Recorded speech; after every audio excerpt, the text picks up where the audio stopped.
Aquella mañana, el aire helado se colaba por las rendijas del viejo almacén donde Sofía vivía. El olor a pintura y madera húmeda era tan constante que ya se había vuelto parte de su piel.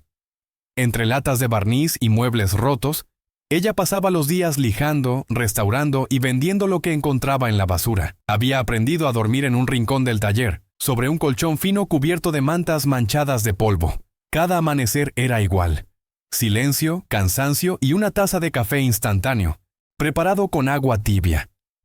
Hacía 3 años que había firmado el divorcio, pero aún escuchaba la voz de Richard diciéndole que sin él no valía nada. A veces, ese eco era más fuerte que el ruido de los camiones afuera. Sofía no se reconocía en el espejo. Sus ojos, antes curiosos y llenos de vida, ahora reflejaban una mezcla de miedo y resignación.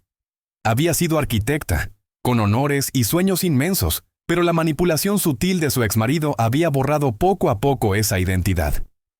«No necesitas trabajar, yo me encargo de todo», decía él con una sonrisa que parecía cariño, pero era control. 10 años después, Sofía apenas recordaba cómo era hablar de sus propios proyectos. El divorcio la había dejado sin casa, sin dinero y sin orgullo. Todo lo que le quedaba era ese pequeño taller improvisado y la fuerza de seguir respirando un día más, aunque no supiera para qué. Ese día, Sofía salió más temprano de lo habitual. El invierno en Nueva York se sentía más crudo cuando uno no tenía a Mincy-Chauciens dónde ir, pero ella ya se había acostumbrado al frío que dolía en los dedos. Caminaba por las calles laterales de Manhattan buscando algo útil entre los contenedores de desechos de las mansiones. Algunos vecinos la miraban con desdén. Otros fingían no verla. Para ella eso ya no importaba. Había aprendido a moverse con la discreción de quien no espera nada. Con un gorro viejo cubriendo su cabello rubio desordenado y los labios partidos por el viento, se detuvo frente a un contenedor grande, detrás de una casa de piedra con las ventanas tapiadas. Dentro del contenedor había restos de muebles antiguos, trozos de madera maciza y una lámpara rota que alguna vez debió ser hermosa. Sofía subió al borde del contenedor y empezó a revisar, una pieza tras otra, con el cuidado de quien busca más que un objeto. Buscaba sentido, quizás. Fue entonces cuando escuchó una voz detrás de ella, firme y educada, preguntando su nombre. Giró bruscamente, pensando que era algún guardia o un vecino, molesto. Pero se encontró con una mujer elegante, de cabello oscuro recogido y abrigo gris. ¿Eres Sofía Hartfield?, preguntó.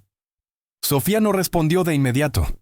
Hacía años que nadie la llamaba por su apellido de soltera. La mujer se presentó como Victoria Chen, abogada del bufete Crane & Foster, y extendió una tarjeta limpia, como si no encajara en aquel escenario de polvo y óxido. Sofía la tomó con desconfianza, sin entender qué podría querer una abogada con alguien como ella. Victoria habló con tono sereno, pero directo. Le explicó que estaba buscando a Sofía desde hacía semanas y que había llegado allí gracias a una antigua dirección registrada a nombre de su tío, Theodore Hartfield.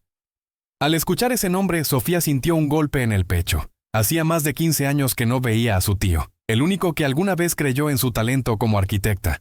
Victoria le pidió que la acompañara. «Es algo importante», dijo. Sofía dudó.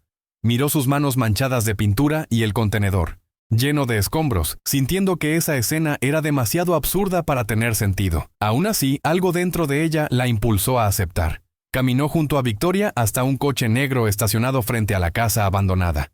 En el trayecto, la abogada le explicó lo esencial. Theodore Hartfield había fallecido hacía pocas semanas y la había nombrado única heredera. Sofía se detuvo en seco, como si el aire se le escapara. Pensó que era una broma cruel o una confusión burocrática, pero Victoria Lesinon-Sosintoson aseguró que no.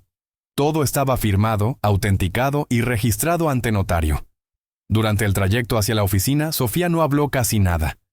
Miraba por la ventana los rascacielos que una vez soñó con diseñar, pero que ahora parecían pertenecer a otro mundo. Cada palabra de Victoria le sonaba irreal. Herencia, empresa, propiedades, $47 millones. Todo aquello era tan distante de su vida actual que le daba miedo creer. Cuando el coche se detuvo frente a un edificio de cristal en 1911, Midtown, Sofía sintió que estaba entrando en un sueño del que en cualquier momento despertaría. La recepcionista la saludó por su nombre, y por primera vez en años alguien la trató con respeto. En la sala de juntas, Victoria desplegó una carpeta gruesa con documentos y fotografías. Entre ellos había una carta escrita a mano, con el sello personal de Theodore Hartfield. Sofía la reconoció de inmediato. Aquel sello era el mismo que su tío usaba en los planos que dibujaba cuando ella era niña. Victoria le explicó que su tío había seguido su carrera de lejos, que sabía de su talento y que lamentaba profundamente su matrimonio con Richard. En la carta, Theodore le pedía que asumiera la dirección de Hartfield Architecture durante un año, para demostrar que el legado familiar seguía vivo. Si cumplía con esa condición, toda la herencia sería suya definitivamente. Sofía sintió un temblor recorrerle las manos mientras leía las últimas líneas de la carta. Su tío le hablaba como si aún estuviera vivo. Le recordaba las tardes en su taller, el olor del papel vegetal y la forma en que ella soñaba con construir espacios que hicieran sentir a la gente en casa. Había en esas palabras un amor silencioso, pero profundo, el tipo de fe que ella había dejado de tener en sí misma. Cuando terminó de leer, no supo si llorar o reír. Después de tantos años siendo invisible, alguien la había visto de verdad, aunque ya no estuviera en este mundo. Esa misma tarde, Victoria la llevó al edificio principal de Hartfield Architecture. Era una torre de fachada clásica, con mármol blanco y el logotipo grabado en bronce sobre la entrada. Los empleados la miraban con curiosidad, como si no pudieran creer que aquella mujer de ropa sencilla y mirada cansada fuera la nueva heredera. Sofía se sintió fuera de lugar, pero también notó algo diferente: la sensación de estar de regreso en el sitio donde realmente pertenecía. Caminó por el vestíbulo observando las maquetas y fotografías antiguas. En 1900, todas, su tío aparecía sonriente, sosteniendo proyectos que ahora llevaban su apellido. Cuando subió al último piso, Victoria abrió una puerta doble y la invitó a entrar. Era el antiguo despacho de Theodore, conservado como si él aún trabajara allí. El aroma a madera encerada y café viejo llenaba el ambiente. Sobre el escritorio, un sobre con su nombre esperaba. Dentro había un llavero dorado con una etiqueta: Estudio Norte. Victoria le explicó que era el taller personal de su tío en su Boise, antigua residencia familiar. Dijo que allí entenderías todo, añadió antes de despedirse. Sofía se quedó sola en aquella oficina silenciosa, mirando por la ventana hacia la ciudad. Por primera vez en mucho tiempo, sintió que algo dentro de ella se encendía otra vez. Esa noche no pudo dormir. Las palabras de la carta se repetían en su mente como un eco. Si recuerdas quién eres, nada estará perdido. A la mañana siguiente tomó un tren hacia las afueras, rumbo a la vieja casa Hartfield. Cuando llegó, la fachada estaba cubierta de hiedra, pero el lugar seguía imponente. La puerta se abrió con la llave del llavero y un olor a madera antigua y polvo la envolvió. Caminó por los pasillos con una mezcla de nostalgia y respeto hasta encontrar una puerta con una placa pequeña que decía Estudio Norte. Allí dentro el tiempo se había detenido. El estudio parecía un santuario. Los ventanales daban al norte, donde la luz era suave incluso en invierno. Sobre una gran mesa estaban esparcidos planos, maquetas y herramientas perfectamente ordenadas. Pero lo que más llamó la atención de Sofía fue un conjunto de carpetas rotuladas con su nombre. Cada una contenía bocetos y proyectos suyos, algunos que había hecho en la universidad, otros que creyó perdidos. Su tío los había guardado todos, incluso había añadido notas en los márgenes, como si hubiese estado guiándola a la distancia. En ese instante, Sofía rompió a llorar. Sin vergüenza, sin contención, pasó horas revisando todo, cada trazo, cada observación. Le recordaba por qué amaba crear. El silencio del estudio se transformó en una especie de compañía. Allí no había juicio, solo respeto por lo que alguna vez fue.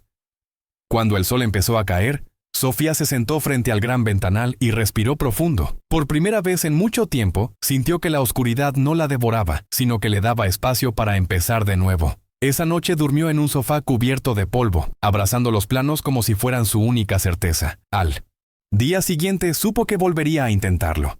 Sofía regresó a la ciudad con una determinación nueva. El miedo seguía allí, pero era distinto. Ya no la paralizaba, la empujaba a moverse.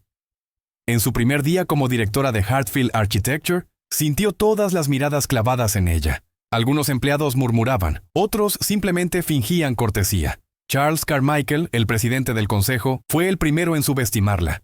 Esperamos que mantenga la visión de su tío, dijo con una sonrisa tensa, sabiendo que lo que realmente quería decir era, no estorbes.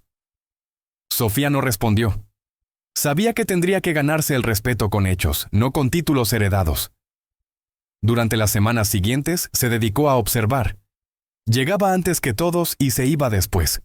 Aprendió cada detalle del funcionamiento de la empresa, los proyectos en curso y los errores financieros que algunos directivos intentaban esconder. No fue fácil. Muchos la ignoraban deliberadamente, la trataban como una extraña o una figura decorativa, pero cada obstáculo encendía en ella algo que había estado dormido. Volvió a dibujar, a pensar en espacios humanos, sostenibles, bellos. Jacob Sterling, un arquitecto veterano que había trabajado con Theodore, fue el primero en notar su talento y ofrecerle apoyo. Jacob la observó una tarde quedarse sola en la sala de maquetas, corrigiendo planos con la misma concentración que recordaba en Theodore. Se acercó y le dijo que él también había perdido la fe en la empresa después de la muerte del fundador. Pero verla trabajar le recordaba los viejos tiempos. Sofía le agradeció en silencio. No sabía si confiar, pero aquella alianza discreta sería el inicio de su reconstrucción. Juntos revisaron proyectos antiguos, recuperando la esencia que Theodore había querido preservar. Construir lugares que hicieran sentir a la gente protegida, no impresionada. El primer gran desafío llegó con una presentación ante un cliente internacional. Charles Carmichael había intentado sabotearla, entregando versiones incompletas del proyecto y borrando archivos de la red interna. Sofía lo descubrió la misma mañana de la reunión. Por un instante pensó en cancelar todo, pero algo en ella se negó a retroceder. Entró a la sala con las manos vacías y mientras todos esperaban que se derrumbara, tomó un marcador y empezó a dibujar el proyecto a mano en el pizarrón. Las líneas surgían seguras, fluidas, como si el tiempo se detuviera. Nadie respiró hasta que terminó. Cuando Sofía terminó de dibujar, la sala estalló en un silencio que pesaba más que cualquier aplauso. El cliente, un empresario europeo, se levantó y dijo con una sonrisa sincera que no había visto una presentación tan humana en años. En ese momento, incluso los detractores se quedaron sin palabras. Charles Carmichael fingió entusiasmo, pero su incomodidad era evidente. Sofía no buscaba humillar a nadie, solo demostrar que aún sabía quién era. Aquella presentación marcó el principio de un cambio. El respeto que nadie quiso darle al principio, ahora empezaba a ganárselo con cada trazo de su mano. Esa noche, de regreso en su apartamento temporal, Sofía encendió una lámpara vieja y se quedó mirando los planos extendidos sobre la mesa. El cansancio se mezclaba con una sensación nueva, orgullo. No el orgullo arrogante que conocía de su exmarido, sino ese que viene de saber que uno sobrevivió al derrumbe. Pensó en todo lo que había pasado para llegar hasta allí y en las personas que alguna vez se sintieron igual derrotas. Si estás aquí leyendo hasta ahora, probablemente también conoces esa sensación de empezar desde cero. Cuéntame desde dónde estás viendo esto. Quiero saber si alguna vez tuviste que reconstruirte como Sofía. Al día siguiente, Sofía llegó temprano a la oficina. Había decidido implementar una política nueva. Abrir el estudio a jóvenes talentos que no pudieran pagar una carrera universitaria. Muchos empleados se mostraron escépticos, pero Jacob la apoyó. Desde el primer momento. Juntos organizaron una convocatoria nacional y en menos de un mes recibieron cientos de portafolios. Entre ellos destacó uno, el de Emma Rodríguez, una estudiante de 22 años de origen latino que había aprendido arquitectura observando construcciones en su barrio. Sofía vio en ella una versión más joven de sí misma. Alguien que no necesitaba aprobación para demostrar valor. Emma llegó a la empresa con la timidez de quien pisa terreno desconocido, pero con la mirada brillante de quien lleva un fuego dentro. Sofía la tomó bajo su guía, enseñándole no solo técnicas, sino la importancia de la empatía en el diseño. La arquitectura no es levantar muros, es derribarlos, solía repetir. A medida que Emma crecía profesionalmente, Sofía sentía que su propio propósito se completaba. Era como si las piezas que la vida le había arrebatado empezaran finalmente a encajar. La empresa comenzaba a transformarse de adentro hacia afuera. Con el paso de los meses, Hartfield Architecture comenzó a recuperar el prestigio perdido. Los proyectos de Sofía se centraban en espacios accesibles y sostenibles, con un enfoque humano que contrastaba con la frialdad de la competencia. Su liderazgo inspiró a los equipos, y hasta los más escépticos empezaron a reconocer su visión. La prensa especializada publicó un artículo titulado La heredera que reconstruyó más que un imperio, y ese día Sofía lloró frente al periódico. No por vanidad, sino porque entendió que su valor no dependía de ningún apellido ni de ninguna relación. Por fin era libre. Pero el pasado no tarda en volver cuando huele éxito. Richard, su exmarido, reapareció con mensajes y llamadas que al principio ella ignoró. Luego comenzó a enviar correos más agresivos, exigiendo su parte de la fortuna. Sofía sabía que lo único que él quería era dinero y control, igual que antes. Con la ayuda de Victoria Chen, reunió toda la documentación que demostraba los años de abuso psicológico y manipulación económica. Decidió no esconderse ni temer más. Esta vez, enfrentaría su historia de frente, ante un tribunal y ante sí misma. El juicio fue largo y agotador. Richard llegó con un ejército de abogados, seguro de que volvería a humillarla, pero no contaba con la calma de Sofía. Ella no necesitó dramatismos ni lágrimas, solo mostró las pruebas. Correos, registros financieros, grabaciones de conversaciones en las que él la degradaba una y otra vez. Cada documento era como una pieza de Minos y Engiasin, verdad que reconstruía la imagen que él había intentado destruir. En la sala, algunos observadores murmuraban, sorprendidos por la serenidad con la que hablaba. No había rencor, solo una dignidad que nacía del dolor transformado en fuerza. Cuando el juez dictó sentencia a su favor, Sofía no sonrió. No fue una victoria eufórica, sino un cierre, un ciclo que por fin terminaba. Salió del tribunal con el aire frío de la tarde golpeándole el rostro, respirando hondo, como si aquel viento limpiaras los restos del pasado. Victoria la esperaba afuera, y por primera vez, Sofía se permitió un abrazo sincero. «Ya está», dijo la abogada, y Sofía asintió. Esa noche, al volver a su apartamento, escribió en una hoja: «El silencio no es paz, es una pausa antes de hablar con verdad». Con el tiempo, el juicio se convirtió en noticia. Muchos medios destacaron el valor de Sofía al exponer la violencia psicológica de la que había sido víctima, algo que rara vez se discutía públicamente. Pero ella no buscaba fama ni revancha. Solo quería cerrar una historia que la había consumido durante años. Mientras tanto, en Hartfield Architecture, la empresa seguía creciendo. Los nuevos proyectos incluían centros comunitarios, bibliotecas públicas y viviendas accesibles para familias de bajos recursos. Sofía estaba transformando el legado familiar en una herramienta para sanar, no solo su vida, sino la de otros. Jacob Sterling se convirtió en su socio más cercano. No solo compartían la pasión por la arquitectura, sino una forma similar de ver la vida, con calma, respeto y propósito. A menudo trabajaban hasta tarde, conversando sobre cómo los edificios podían reflejar la dignidad de las personas. Con él, Sofía descubrió una forma diferente de compañía, libre de manipulación y miedo. Era una relación sin exigencias, donde la admiración profesional y la empatía crecían con naturalidad. No había promesas, solo una comprensión mutua que, poco a poco, empezó a sanar los vacíos del pasado. El cambio más profundo en Sofía no se reflejaba en los titulares ni en los balances financieros, sino en su forma de mirar el mundo. Ya no temía equivocarse ni ser juzgada. Había aprendido que el control absoluto era solo otra forma de miedo. Por eso, cada nuevo proyecto que aprobaba debía tener un componente humano. Becas para estudiantes, inclusión de artesanos locales o materiales reciclados. Hartfield Architecture se convirtió en un ejemplo de innovación con propósito. Emma Rodríguez, ahora una de sus arquitectas más destacadas, solía decir que trabajar allí era construir esperanza con planos y manos. Un año después de haber asumido la dirección, Sofía recibió una oferta de compra por la empresa. $300 millones. El consejo presionó para aceptar. Decían que era una oportunidad única. Pero ella no dudó ni un segundo. Rechazó la propuesta, explicando que su tío no había fundado Hartfield Architecture para generar fortunas, sino para crear impacto real. Aquella decisión sorprendió a todos, pero también reveló lo que Theodore había visto en ella, la capacidad de elegir propósito antes que ganancia. En ese instante se activó una cláusula secreta en el testamento que nadie conocía. Victoria Chen la llamó al día siguiente con la noticia. El rechazo a la venta había activado una segunda parte del testamento.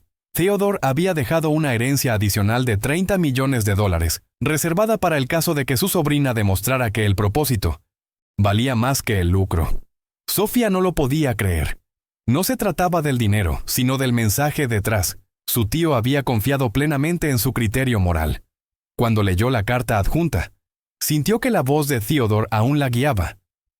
La verdadera arquitectura no construye muros, construye sentido. Esa noche, Sofía reunió a su equipo y anunció la creación del Hartfield Fellowship, un programa de becas destinado a jóvenes de comunidades desfavorecidas que quisieran estudiar arquitectura y diseño sostenible. Emma fue una de las encargadas de dirigir el proyecto. Ver la emoción en los rostros de aquellos chicos fue una de las mayores recompensas que Sofía había tenido en su vida. Ya no se trataba de ella ni de su pasado, sino de todo lo que podía florecer a partir de lo que había sobrevivido. Las ruinas, pensó, eran solo el primer paso de la reconstrucción. El programa creció rápidamente. En menos de un año, Hartfield Fellowship había becado a más de 50 estudiantes y financiado proyectos en distintas ciudades del país. Sofía viajaba constantemente para visitar las obras, escuelas rurales, parques públicos, refugios para mujeres y veteranos de guerra. En cada lugar encontraba historias de lucha que le recordaban a la suya. No lo hacía por reconocimiento, lo hacía porque entendía lo que significaba empezar desde cero. En esos viajes también empezó a escribir un diario de campo, donde anotaba ideas, emociones y los nombres de las personas que la inspiraban. Uno de esos proyectos la llevó a un pequeño pueblo de Vermont, donde el equipo construía una biblioteca ecológica. Allí, una niña le preguntó si era verdad que había vivido en la calle. Sofía sonrió y respondió que sí, que a veces hay que perderlo todo para descubrir lo que realmente vale. Aquella respuesta se volvió viral después de que alguien grabara el momento y lo compartiera en redes. Miles de mujeres comentaron identificándose con su historia. El éxito del Hartfield Fellowship atrajo la atención de cientos y cientos de medios, universidades y organismos públicos.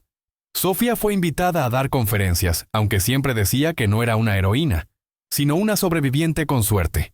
En cada charla recordaba el día en que la encontraron en aquel contenedor y cómo, desde ese punto tan bajo, había comenzado su reconstrucción. Lo contaba sin adornos, con la honestidad de quien no teme mostrar las grietas. Las ruinas también son parte de la estructura, decía. Su historia ya no le pertenecía solo a ella.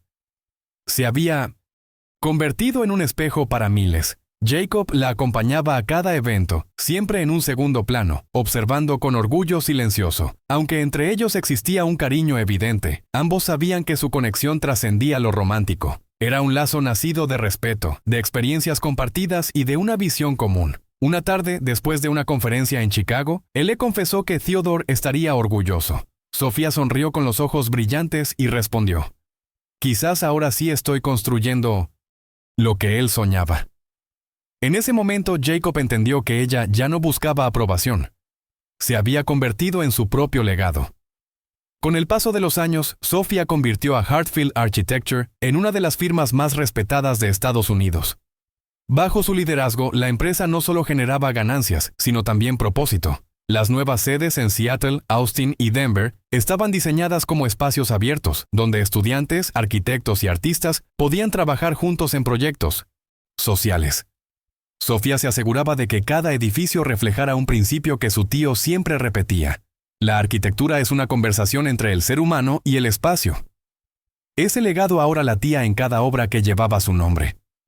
En paralelo, su vida personal se había vuelto tranquila, casi serena. Compró una pequeña casa cerca del mar en Montauk, donde pasaba los fines de semana restaurando muebles, como en los viejos tiempos, pero esta vez sin dolor. Ese taller junto al océano se convirtió en su refugio. Allí dibujaba, escribía y recibía a antiguos becarios que iban a visitarla. Emma Rodríguez, ahora arquitecta reconocida, la visitaba con frecuencia. Las dos hablaban durante horas sobre el futuro de la arquitectura social y el poder que tiene un proyecto para cambiar la vida de alguien que solo necesita una oportunidad. Un otoño, Sofía recibió una invitación especial.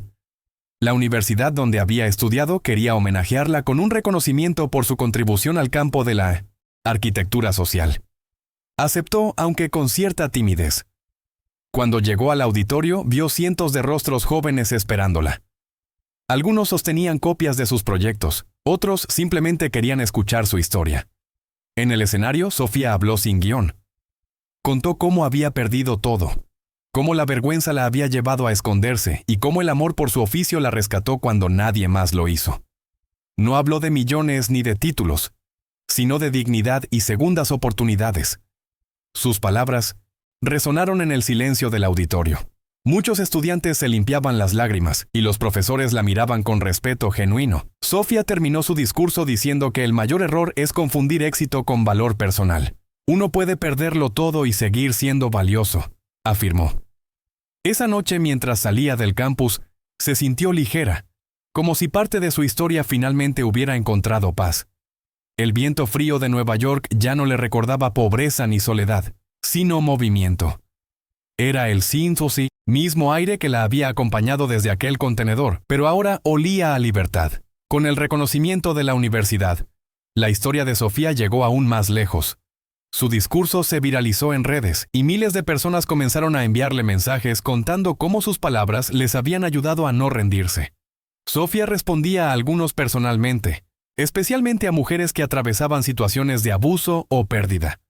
Sentía que su misión ya no estaba solo en los edificios que construía, sino también en las vidas que tocaba. Hartfield Architecture lanzó una nueva iniciativa. Un fondo de emergencia para mujeres arquitectas que abandonaran entornos laborales abusivos. Era su manera de devolver lo que la vida le había enseñado a golpes. Poco después, fue invitada a inaugurar una exposición con los proyectos más emblemáticos de su firma. Entre los asistentes había antiguos empleados, estudiantes e incluso algunos de los obreros que habían trabajado en las obras más grandes. Sofía caminó por la galería observando los modelos, cada uno representando un momento de su reconstrucción personal. Al final del recorrido se detuvo frente a una maqueta del Estudio Norte, el lugar donde todo había comenzado. Y si esta historia te hizo pensar en alguien que también merece empezar de nuevo, compártela. Tal vez eso sea justo lo que esa persona necesita hoy para recordar quién es. Aquella noche, al regresar a su casa en Montauk, Sofía se sentó frente al mar con una copa de vino y una libreta en las manos. No necesitaba escribir un nuevo proyecto ni diseñar nada más. Solo quería dejar constancia de lo vivido. En la primera página escribió: "No se trata de lo que construyes, sino de lo que reconstruyes cuando todo cae". Cerró los ojos y escuchó las olas romper contra las rocas, igual que lo hacía en los días en que no tenía nada. Pero ahora entendía que la verdadera riqueza no estaba en lo que poseía, sino en la paz que había recuperado. Con el tiempo, Sofía y Jacob decidieron casarse en la terraza del edificio Hartfield, justo donde Theodore había diseñado un jardín suspendido que simbolizaba la unión entre cielo y tierra. Fue una ceremonia pequeña, rodeada de empleados, amigos y antiguos becarios. No hubo lujo, solo flores, música suave y una emoción que llenaba el aire. Mientras el sol caía detrás de los rascacielos, Sofía tomó la mano de Jacob y comprendió que había cerrado todos los círculos pendientes. Su historia, antes marcada por el dolor, se había convertido en un testimonio de lo que significa elegir la vida una y otra vez. Años después, Sofía fue invitada a dar un discurso en una ceremonia de graduación de arquitectura en Nueva York. Subió al escenario con serenidad, sin notas ni papeles, y comenzó hablando de la joven que alguna vez fue, la que creyó que perderlo todo era el final. Contó cómo la vida la había empujado a un contenedor para recordarle que la grandeza no está en las paredes que uno levanta, sino en la fuerza que encuentra para volver a hacerlo. No se pierde a uno mismo, dijo con voz firme. Solo se olvida por un tiempo, y la verdadera arquitectura empieza cuando uno se recuerda.